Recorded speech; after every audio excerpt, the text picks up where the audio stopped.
ek is Jacob en ek het die klein versies en die klein belletjies en sy naam, die belletjies is Paul en die ander enetjie, die versie, is Marie. Nou ek maak hulle van Oktober groot. Ek het hulle so van Oktober begin om te hulle groot maak. Die een, hy die Marie, hy die Maga verloor en Paul, dis een van die twee, die ma het hom weggegooi. Nou, ek het hom so groot gemaak, nou hy is mooi sterk van nou.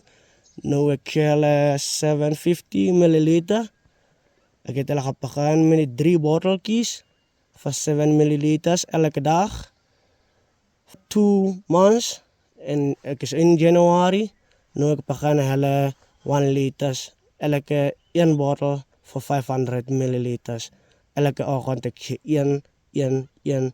After dan, ek gee hulle losering, goeie losering en speciale pille.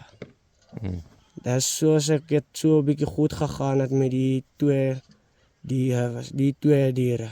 Hulle lyk goed. Hulle lyk vir my goed, hulle is nou sterk, ek is happy met hulle. Mm. Ja.